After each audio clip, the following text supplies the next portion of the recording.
What up, what up? Hey everybody, Corey Taylor here from Slipknot, Stone Sour, a million other things, and you are now watching Good Company.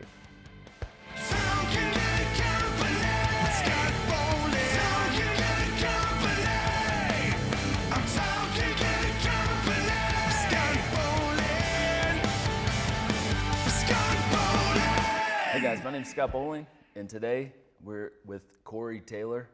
Holy crap, we're not in my house anymore. We're in this beautiful house. Thank you, Corey, for letting me be here, man. Oh, that's good, this man. Is amazing, dude. Thanks for coming. I appreciate it. Yeah, dude. I totally packed for like hot weather. I had shorts, my bathing suit. Yeah, we screwed you. Yeah. Look, I got off the plane. I was like, oh, it's cold outside. Every once in a while, Las Vegas will let you know that, yeah, this may be the desert, but it's still winter. It's like bipolar, right? A little Dude, it was crazy. Well, and the thing is like literally yesterday I was driving back, and the night before it was starting to get colder.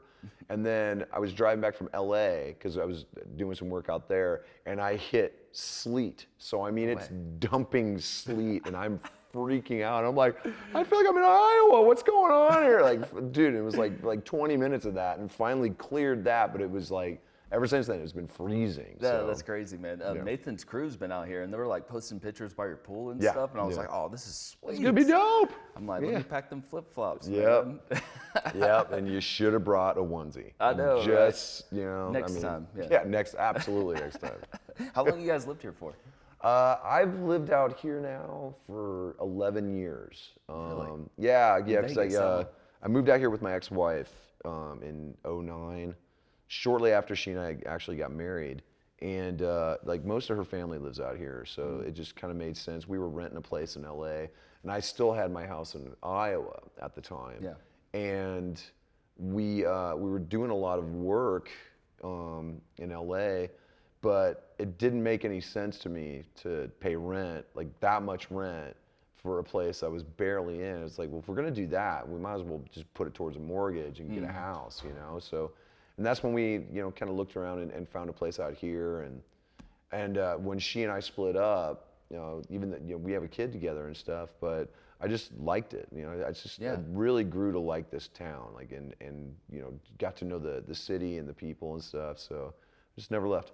Yeah, LA, man, everybody seems like moving away, especially with all these fires and everything. This seems like a safer route. What's crazy, man, we get all the smoke from those fires. Oh, yeah, man, like over like a 2 or 3 day period, man, you can really, like, it gets really bad. Oh, man, that's crazy. But yeah, I mean, other than that, I mean, it's, you know, it's, when there's not a pandemic going on, it's super easy, like fly in and out and kind of, you know, do some work and then come home, you know? I had Alicia on my show on Good Company, man. When did you guys meet?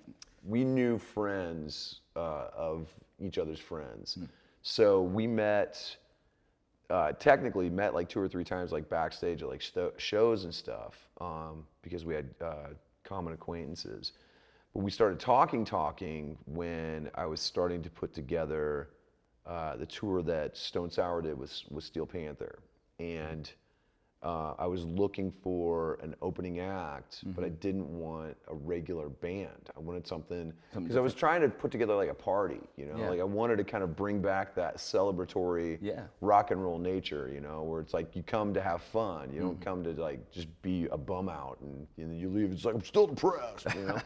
But, so I was like, was kind of casting around, and I remembered like following her and the Cherry Bombs on Twitter. And I went back and I was like looking at it, I was like, this would be perfect, you know? And I hit her up and I was like, you know, would you guys be interested in coming out and opening for this tour? And she was like, absolutely. And we started talking, and one thing led to another, and it got a little more serious. And then there was a moment where we almost started dating before then, but I had just gotten out of a relationship, and it just didn't really make sense. Right. So we kind of parted ways again, and I kind of went my way, she went hers, but we knew that we had this tour coming up, and neither of us really knew how we were going to act towards each other. And we got there, and all these feelings like flooded me, like hardcore. So it wasn't awkward. It was very natural. It was, I mean, it was, but it wasn't. It was like really weird, you know? And from the beginning of the tour to the end of the tour was like this whole journey inside of itself of us like reconnecting and, you know, like just kind of finding that we really did dig each other and really wanted to, you know, be together and stuff. And by the end, we were together, and we've been together ever since. Oh man, that's great. Yeah. That was 2017, end of 2017. Yeah, I really love like what Nathan's doing with the Girl Gang, and they're filming another season right now, right? Yeah, well, yeah, they're working on. I mean, right now she's working on a movie, basically. Yeah. Like it's yeah. really rad, man. That's insane. Can you hear that? Yeah, that's. Is it because that door's open? I don't think so. I think it's just Is it just the wind? Yeah. I mean, for those of you at home hearing that weird noise, it's the Vegas winds trying to ruin this. We won't let it ruin it. We will continue. Our hair's still good though. It's not That's blowing to doing one great, side. man. Absolutely, man. I got my, you know, That'd be slick funny back. during the interview. Yeah, right. It's like, so we actually started hanging.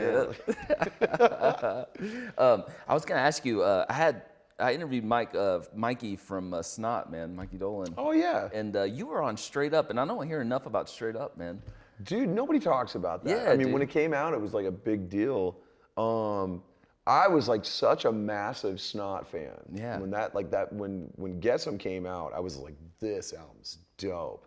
I'd still listen to that album, too, like yeah. so much. It's still so alive. There's so much energy in it. And I remember I was friends with not only with Mikey but with Toomer, because he was in Amen, and we were recording our first album when they were finishing up the first Amen album. Because Ross was doing it, right? Exactly. Yeah. And that's how we met them. And then we toured with them on the Cold Chamber tour.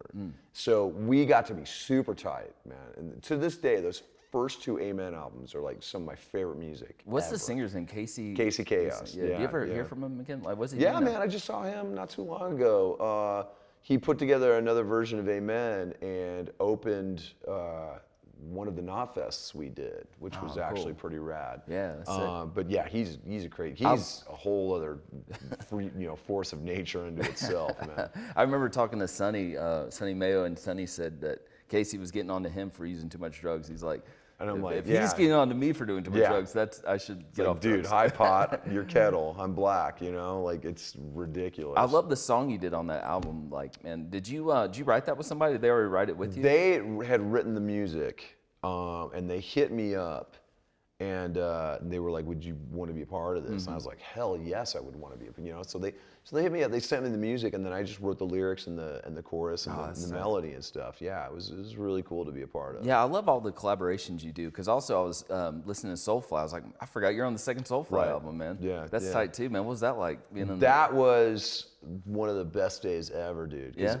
It was actually, we did it the day that we played the Celebrity Theater in Phoenix, which is a really famous theater in the round. Like, there's a bunch of like live shows, like everybody from like George Carlin to I want to say Def Leppard play there. Like it was weird, you know? Yeah. And we played it. It was like, this is like crazy, you know? Yeah. But I shot down to their studio because he was doing it with Toby Wright, and he was like, and they'd sent me the music beforehand, and I was like, this is really cool. So what we hadn't really discussed what he and I were gonna do, but when I got there, it was almost kismet. Like I had he had written around what I had naturally written, and I had written around what he had naturally written. Oh, that's so cool. So we basically just walked in and did it, man. And we did like 2 or 3 times together, like in the booth together, man. Yes. And just, I mean, it's Mac, man. Yeah, you know, man. It's Max. It's like super, super cool. I was gonna ask you. I listened to Rob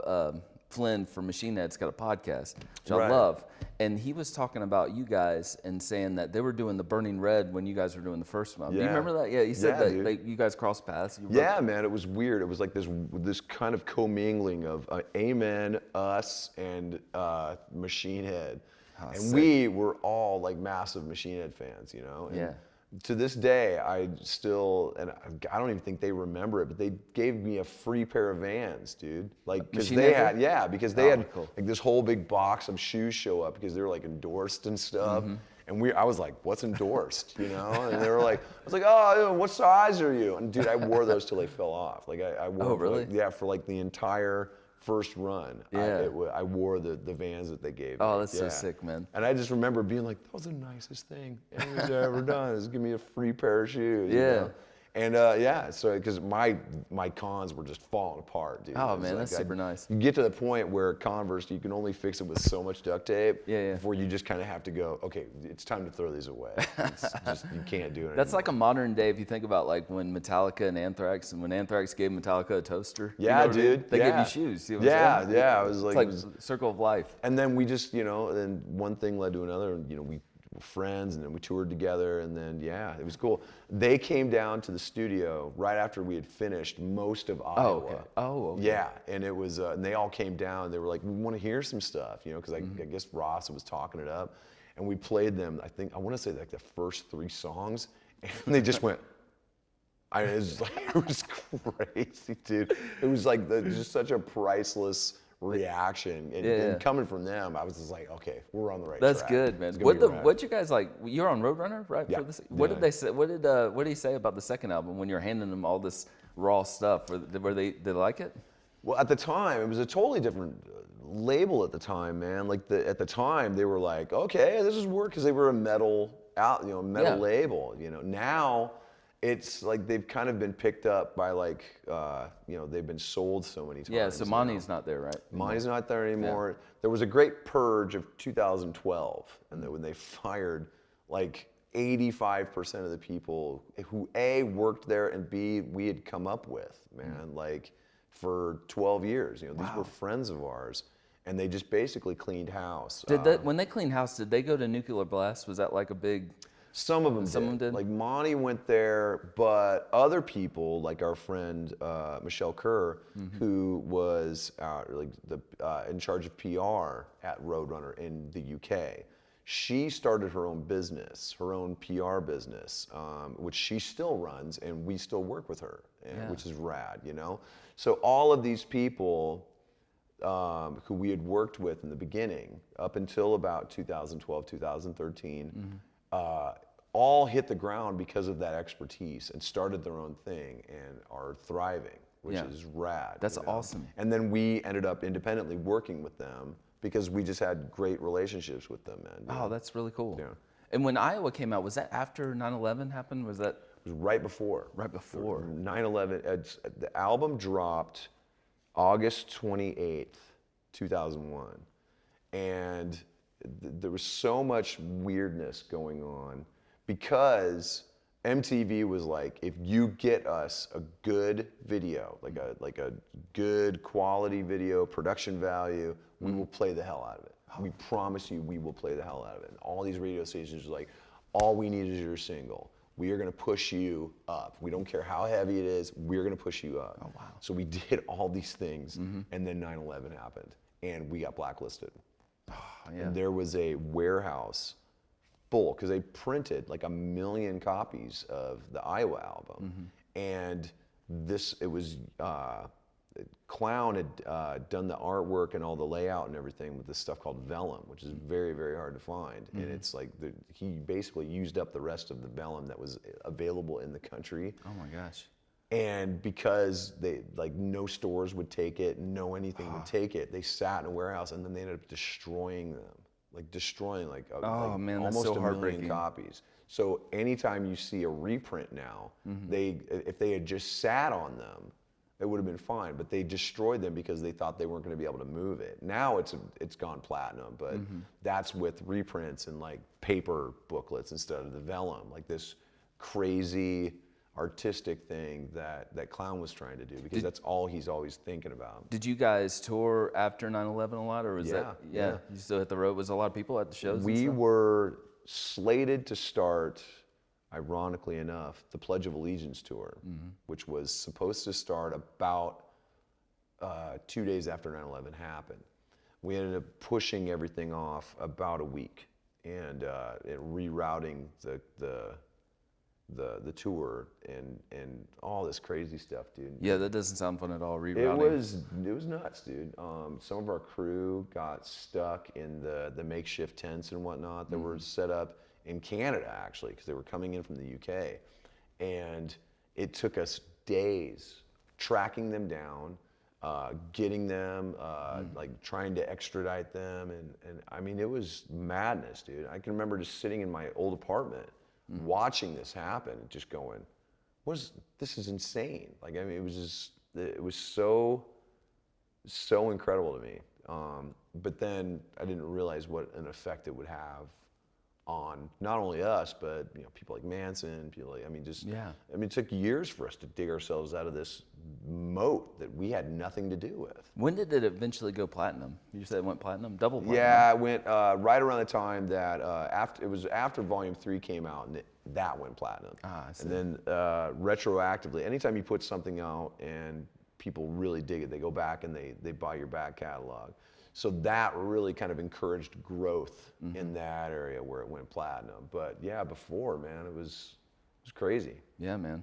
I got a couple of things I was going to bring to you. So we got a new model. We used to have Nathan, but Nathan takes his shirt off too much, so people. I know, dude. Like, it's very distracting. Yeah. He does that when he's not got a even nice working. bod, man. Look, I'm not saying he doesn't chisel. I mean, this thing, I'm not. I don't know how you even get that. It's I not do it a Taco little Bell. bit, but I'm not going to. You're right, exactly.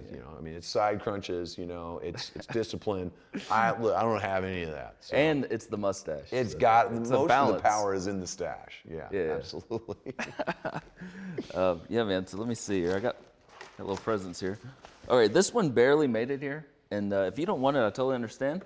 But I love this, your last Slipknot album. So I was gonna give you this. Oh wow, dude. Oh, that's knocked over the water. It barely made it here. I had to ask for duct tape when we got here. So, but anyway, man, that's great. I'm gonna clean this up before I leave. It's gonna be real fancy. All right. I'll put man, it on the wall of mediocrity, man. Oh, it's thanks, really man. rad. Yeah. Absolutely. I love this album, though, man. This is a great album. Dude. Thank you. I love this record. It came out really well, man. Like it was kind of us kind of getting back to business and exploring stuff artistically. And Clown, man, he's such a great mind for art and music and stuff. Like he really was really like a sonic producer on this. Like it's like finding like musicscapes and all kinds of crazy stuff. It was really good. How long have you known Clown for, by the way? I mean, man, I've known him since about 95. 95. Yeah. Because I knew him for a couple of years before I actually joined the band. Because they had a different singer, were you, right? Yeah. They had a guy named Andy. And he was great singer, great growler. Like for what he did, he was really, really good. But they wanted somebody who could do a little more.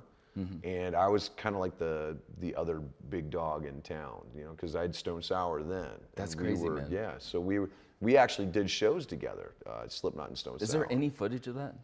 I'm sure there is. I want to say there's footage from my ex-best friend's Denny's birthday. It was like the day right before his birthday. We did a show together, and then we all kind of went to this thing that in legend has become known as the House Destruction Party. Oh yeah. Where a lot of people went to jail. It was in a good way.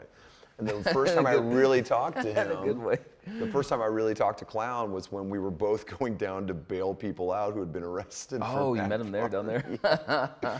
It was pretty rad. So we were standing there just waiting to pay bail, and God, that's he so goes, cool. he goes, "Crazy night, huh?" And I was like, "Yeah, dude." And the funny thing is, I was there, and I left about 15 minutes before the place got raided. So I barely, dude. I woke up, and I mean, when I say house destruction party, it was a house destruction party, dude. I had plaster in my hair. I looked like I had dreads. Like because they were ripping this house down. Whose house was this? It was our buddy Joel's. It was actually the ex-drummer in Stone Sour. It was the place that he was renting at the time, and that he was moving out of because they were going to rip the house down to build a CVS. Right, so they were gonna rip the house down anyway. So we got wasted. It was one more party, and we decided, well, we're gonna help them get started. The landlord tried taking us to court. Yeah. And my buddy Denny stood up in court and was just like, I don't know what the problem is here, seeing as the place was going to be destroyed 10 hours after we had our party anyway. And the judge said, "Is that true?" And looked at the landlord. Was like, "Is that true?" And he goes, Well, yes, but he was like, he just dismissed all the he was like, sweet. case dismissed, and they all, they completely expunged, and yeah. Oh, dude, that's But crazy. it was crazy, just like standing there. I had my hair tied back, so it was super long, and I was talking to Clown, not realizing that about, over 20 years later, we would still be in a band together. Did Clown know who you were at the time? He knew you were a singer? I'm sure he knew me, but Yeah. like, we ran in such different circles, man. Yeah. And at the time, dude, and well, even now, I mean, Slipknot was super competitive. So anybody in another band, it was, the band was just like, whereas, Stone Sour is just like, hey, let's do this, dude. And both you guys are both in Iowa, right? Yeah. So, In Des Moines. Like, how many bands were there, man? Dude, there was more. There than was you a think. scene going there on, was right? a total scene. It was kind Yeah. of like Seattle. Like That's people insane. didn't even realize How how come many it's not documented? bands. I'm sure we could probably do something because there's so much footage out Mm-hmm. there, like that all like the private collectors have and stuff. But that would be a documentary I would love to see. Yeah. But you got to remember, like the only two bands that really came out of it was Stone Sour and Slipknot. Mm-hmm. We tried to help other bands come out, but for whatever reason, it didn't click, it didn't hit, or they didn't have the work ethic. Mm-hmm. You know what I'm saying? With that, and that was one of the reasons why I fit so well with Slipknot, is because I had that ethic. I was ready to go. I was like, let's do this. Yeah. And that's kind of we're where we are now, is because we still have it. What was Stone Sour like when you joined Slipknot? Were you guys, was it a smooth transaction, or are you like, I'm gone, I'm going to this? No, I next thing? left, and I mean, ostensibly that was the end of Stone Sour. Were they pissed? I mean, was it? Yeah, they were. I mean, they were upset. They got it Mm-hmm. because they knew. I mean, the two big bands in town were us and Slipknot, and they had the ingredients, and I was like the best singer in town. So like, it just made sense to them. They were like, we get it, we understand. I mean, we're heartbroken, but we got to do it. I love you. Go get them. Hey, Alicia. So yeah, I mean, they were, and some of them, like our bass player ended up working for Slipknot. Oh, okay. And then Jim ended up joining Slipknot. Jim Root. He was originally in Stone Sour. Yeah. Oh, wow. So okay. yeah, so it was, but for a while, man, there was real contention, because they started another band and they were kind of doing their thing, and we were kind of helping them and doing shows together, because we were all really positive on the scene. We just knew that we wanted to make it. Like we wanted to break through, and we knew to be able to do that, we had to work harder than everybody else. Yeah, man, that's so cool. Yeah. Work ethic. So I got a couple questions. So when you went back to Stone Sour, was that why did you do that for? That was just something, a breakaway, like you have a break? I did that because at the time I felt like I wasn't getting to creatively do enough. Like with Slipknot, I was writing all the lyrics and stuff, and I was writing a little bit of music here and there, but it's not really my style that I write. And I just felt really unfulfilled. Stone Sour came back around because I wanted to write songs again, and I was doing a side project with Josh Rand, and we ended up, through kind of a series of events, getting some of the old people from Stone Sour in the band, i.e. our drummer Joel and our bass player Sean. And then Jim ended up kind of joining again. And we were going to call it anything other than Stone Sour. Oh, so you had a conversation about that? Yeah. Like it's not going to be Stone Sour. No, we tried like 3 different names before. What were the names? Do you remember? Project X, Okay. Super Ego, and Closure. And Closure, I hated. I never liked that one. But when we found out that one was taken, I was like, thank God, because I didn't want to use that, Yeah. And I remember like sitting there, and it was the deadline. We had already recorded the album. We recorded the album, and we still didn't have a name. That's so crazy. That's one of the reasons why on the Spider-Man soundtrack, Bother is under my name. Oh, because how we interesting. didn't have a name at the time, And I just called everybody and I just said, we need to stop screwing around. Did you think about going solo then when you saw Corey? No. That was, I mean, I knew that I wanted to do Stone Sour Yeah. again, you know? Because there was so much history there. Right. And if we called it Stone Sour, that immediately gave us access to all of these older songs that I wanted to re-record, you know, or finally record. Because we had written all this great material towards the end that we never got to record, and when I left and joined Slipknot. So I really wanted to kind of come back and kind of tap into that. So I called everybody and I just said, look, it's Stone Sour. Let's stop screwing around. You're like, Let's it's either just get Closure or Stone Sour. Right. Nobody wants this name, Yeah, okay? yeah. It's the only one that's not taken. Nobody wants it, so let's just take it and just get on with it, you know? And that was it. That's awesome. I love that song you did, Looking at You Through the Glass. I think I remember you telling a story where you were in Europe, right? And you were sick? Gothenburg, Sweden. I love this story, man. Were you had, watching yourself on TV? No, I had the worst case of food poisoning I've ever had. And I mean, like, both ends. I mean, I might as well have been a child's toy that you hook up to a hose, and it's just coming out of Making all art. kinds of orifices. And luckily, we had 3 days off. Oh, that's good. So I was able to, you know, kind of get through and then, you know, Pedialyte and water and just, you know, like chewing on crackers and stuff. But I was laying in bed, and this is back when MTV still played videos, and I was watching MTV Europe, which, you ever thought MTV America was bad? Let me tell you something. MTV Europe was almost unwatchable. Like, it was so horrible. And I'm laying in bed and I'm just getting more and more angry with every video that's coming out. And I'm just, right? And I sat up and I just started writing the lyrics for Through Glass. I mean, people don't realize it's such an angry song. It's just such a judgmental, like, old man Smithers kind of shaking his cane. This isn't music. You know? Get off my lawn. Just kind of writing it down, and I'm like reading it back, going, this is actually this could be really, really cool. So I got done. That was on the Slipknot tour. I got done about a month later. Went home, demoed it on acoustic, and then played it for everybody, and nobody dug it. Nobody Really? dug the song. Nobody in Why? the band dug the song. Nobody at the label heard the potential for the song. The only person who heard the potential besides me was Nick Raskulinix, our producer for Come Whatever May.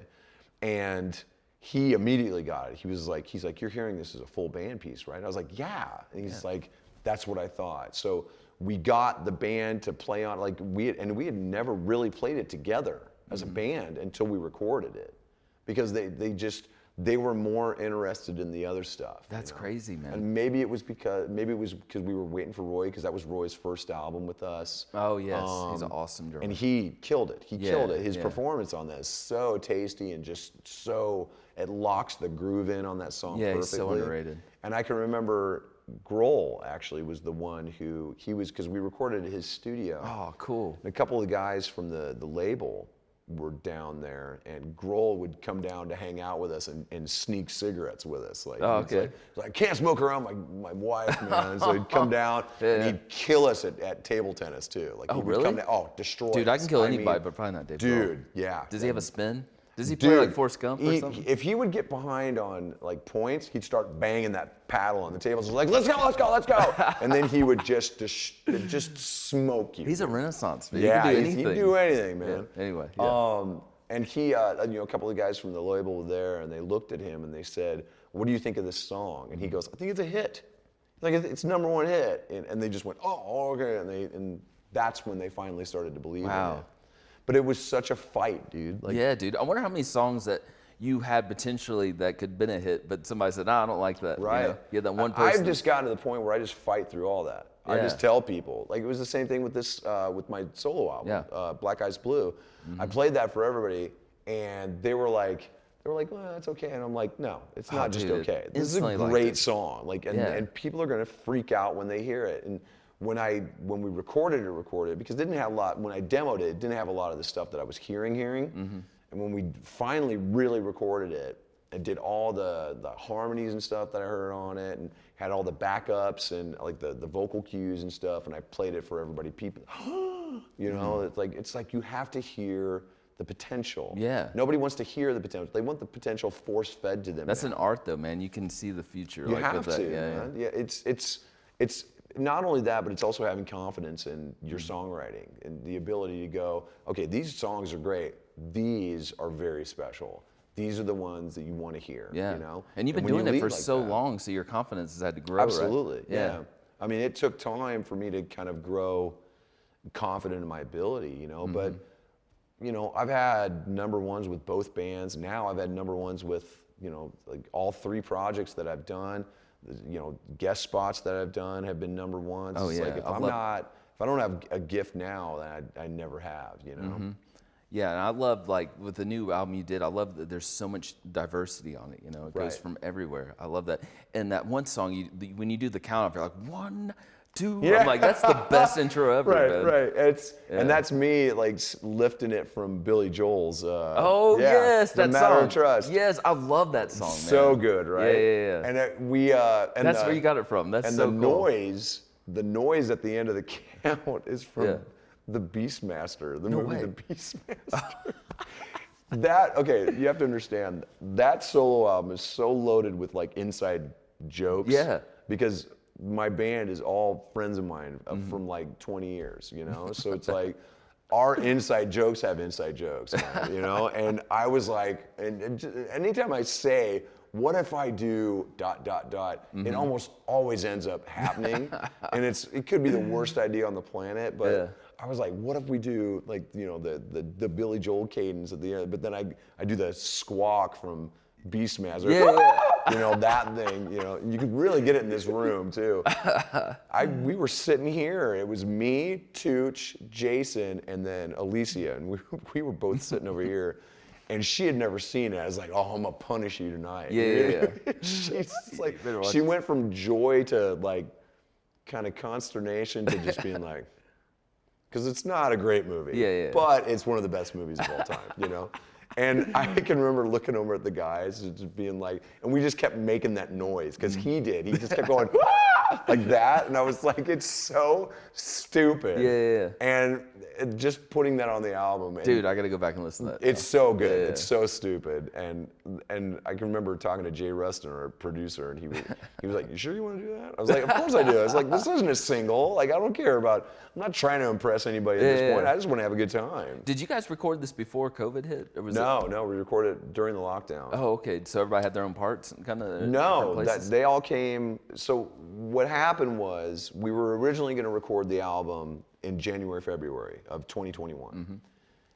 Once all of my touring plans went away, I was kind of sitting at home for about a month, and I was just like, and we had just done a round of demos where I had them come in and play stuff before the lockdown hit. Yeah.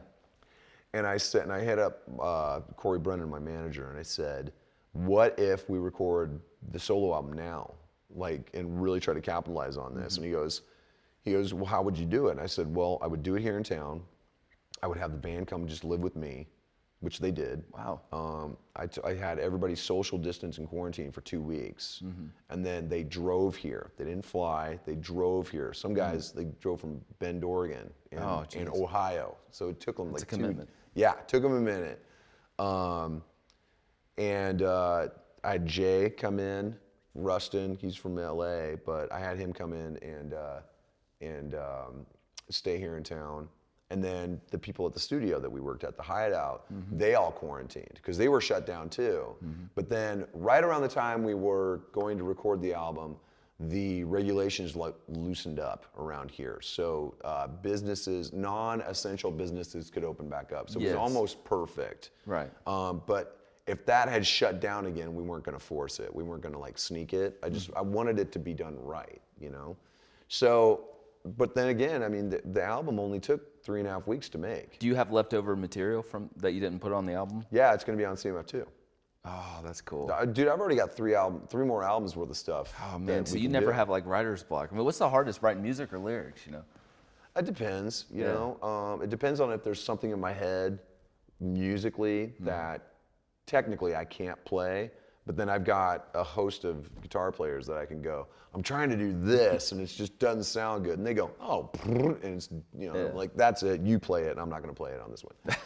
Because I'm real meat and potatoes when it comes to that stuff. Yeah, but the stuff that I hear in my head can be more intricate in times. It's like, I'm pretty good, but I know that I never have to worry about that stuff because not only will they play it, but they'll make it better, know?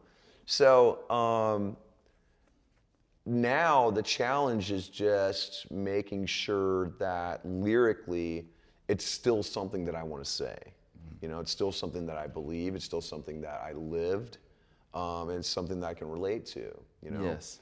I've never tried to appeal to a mass audience. I just write for me and hope that people get it. Yes, I can totally tell you're a music fan just by every song sounding like right. Yeah. total influence from everywhere. I love that. And this solo album was the first time I really was able to kind of wear my influences right out there, because before it was just kind of like, let's just go, let's just go, let's just go. And this is more about like, this is what I was, this is the type of stuff I was listening to when I was a kid. I love like the first two singles, like one from one extreme to the other. Right. And I love that first video. Actually, I'll admit, like I was pretending I was you when I was listening to it, because like I don't need nothing. It was so cool, bro.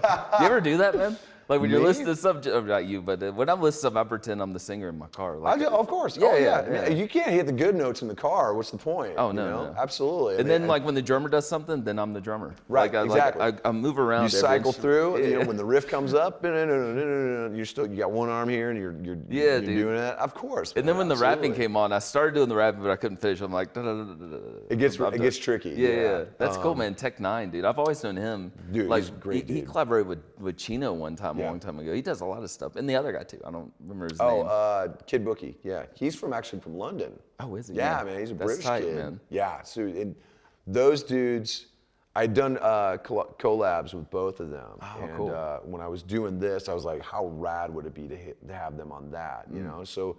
And they were the only two dudes I called. I was like, those are the ones I wanted on it. Yeah, that's perfect. And I love how you reached out to like get the cameo stuff, man. Like with Jean from Seven, that's so tight. Dude. Oh, dude. I mean, you had 1 million people on there. It was awesome. But the cool thing is that it was like half friends, half people that I listened to, and half people who were just fans of me that just wanted to be a part of it. Oh, cool.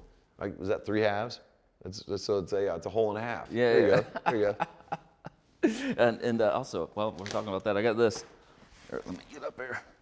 I feel like this is your life. This is your life. You recognize this voice? Yeah, man. So we got.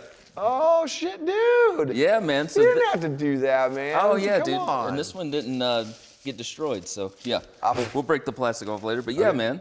Look at that, dude. That's dope. Yeah, I'm glad you like it. It's very. So we're gonna cool, put it right above the fireplace, I think. Yeah, man, absolutely. Right? Yeah, I can't see the wife having a problem with that. I love the logo, man. How did you get the wrestling deal going on right there? That's really cool, man. Funny story. I was having a belt made anyway. Like, a lot of people think I had the belt made specifically for the cover. Not true. I was having that made to put up in my media room. Oh, really? Just because I'm that guy. Oh, I'm like, you know what? I'm gonna have my own belt made. That's like a late night purchase too. Exactly. Yeah. And I did it in the afternoon. I was like, because I designed it myself. I went in this place called Undisputed Belts, and they have like a create your own belt thing, right? Oh, cool. And I just made that, and when it showed up, I was like sending pictures of it to my friends and stuff. I was like, I made my own belt, and they were all losing their minds. They're like, oh my God. And then I started looking at it, and I was like, dude, if this isn't the cover for the album, dude, I don't know what is, And there it was, So once I really saw that, it was just a matter of getting a shot. Dude, that's sick. I want like a good company belt now, man. Right? Tell you what, Undisputed Belts, man, they're really good. Undisputed Belts, yeah. I definitely have to have like a link for that, Yeah, it's really good. So what's next? Are you guys working with Slipknot? Are you guys gonna do another album or something? I mean, the plan right now with Slipknot is to try and finish up the touring next year, and B, we're thinking about kind of putting another album out maybe next year, but I don't know. Who knows? I don't know what the plan is yet. So I just know that we all kind of feel like there's unfinished business, and we want to finish that up before we do anything. But I know that we were talking about doing it because we only have one album left on our contract. Oh wow. Yeah, man. So you're not gonna hit him with the greatest hits? We already did one. Oh yeah, Yeah, man. But I've always had the best name for a greatest hits album for us, and nobody wanted to use it, and I was just like, you guys are sitting on a gold mine, Trebek. Okay, people equal hits. Yes. You know what I'm saying? Oh, that's perfect. I thought it would have been so great with the barcode, and then you swap the S from shit around to hits. I was like, dude, it sells itself. Yeah, you know? I would buy a T-shirt just with that on. Sadly, I was outvoted. Oh, really? So you direct all of your anger towards the rest of the band because I thought it was dope.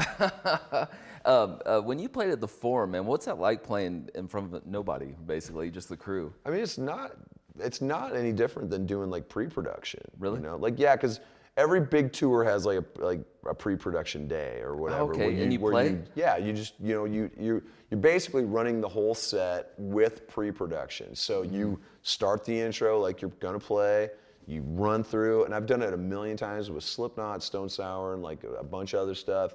And it's just like that, except I was pretending to talk to an audience that wasn't there, Yeah. So that was the challenge, was just trying to keep that energy up and kind of act like I was entertaining for people, which wasn't too hard because the camera crew and everything was there, and some of our management. But yeah, I mean, so it wasn't really that. Do you get nervous difficult. like when there's nobody there, but do you get nervous because so many people are gonna be streaming, or Only time, no, not really. The only time I get nervous is if it's a brand new song that we've never played live before, in front of people. Like I was really only kind of nervous when I was playing the piano because I'd never played in front of people before except for like just in the studio and stuff. Yeah. Dude, when you do the acoustic, I saw like a show you did acoustic wise, and that's where I figured you'd be nervous, right? Just you and a guitar. And No, that's when that's amazing, man. That's when I'm most Comfortable? natural, man. Yeah, because it's really like you're just having a conversation, And for me, I mean, that's how I grew up, was just me and a guitar, just playing and doing stuff. And it was almost always when you have like a group of friends together, you get, I'd go in and grab a couple of acoustics and you're throwing songs out. Oh, I know that one. And that's what that is. That's what that's supposed to be, is that intimacy, that connection, and you don't really get that when it's 100,000 people, like it's hard to get that. But when it's you and the last one I did in Atlanta, I think, was the Masquerade before it got closed down. And it was I had finally played all 3 levels when I did that night. Yeah. And I can remember playing, and we had so much fun that night that it's a great way to remind yourself of why you do it, because when you look out and you can not only hear people sing, but you can smell their breath. I mean, they're right there, and they're hanging on every word, they're singing along with you.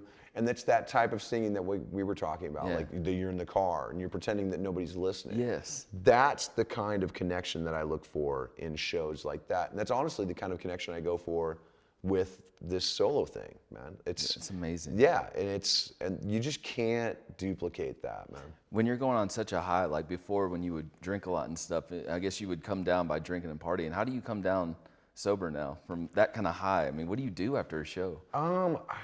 It's just a lot of like hanging and reflecting, you know, like, cause we're all still on the same bus and, hanging with those, especially hanging with the solo band. Those guys are just such ridiculous weirdos, just hanging and talking about opening up about the mistakes you made, opening up about hearing somebody do something and you were like, that was dope, it's like, it's almost like that kind of constructive reinforcement kind of vibe, so cool. You just like at least 2 hours of just hanging and talking and having a good time, you're eating your after show food and you're all up in the front lounge. You've maybe got VH1 Classic on. And, nice. At the right time of the night, Metal Mania comes on, and then you just start MST3K in every video, and you're just like, oh my God, it's Crocus, and you just kind of go from there. I love that. So that's what you do, man. it's the people who cocoon themselves and withdraw, and I've been there myself sometimes, that they get locked almost in like this weird negative feedback that can start doing numbers on your ability to be able to do this, you know? And then when you do that, suddenly you're thinking too much and that connection gets broken. Now all you're doing is just trying to get through the songs instead of really trying to touch people in that audience, you know? Wow, man, that's cool. Great stuff, man. I really appreciate you letting me be at your house. This is amazing. It's all good, True man. blessing, man. I really, really appreciate it. Dude, I mean, if it was true blessing, I would have cleaned. But well, you cleaned this part. I mean, we well, got this guy right full here. disclosure, I didn't touch it. And all your people were like, "We better move out all this garbage, man." I love like having like Nathan film my show, and he kind of connected me with you and Alicia. And Alicia came to my house. I love the ring you gave her too, man. Yeah. Yeah, she showed it to me, but I couldn't say nothing to it. But it was a beautiful Well, ring. in a true husband, a good husband fashion, I was just there when she designed it herself. Oh, that's nice. And I just went, "All right, we'll take that one." We'll take that So, one. That's there you smart, go. man. Well, I appreciate it again. Thank you, Nathan, and thank you, Alicia. Thank you, man. Really appreciate it. All good, man. No worries. Thank you.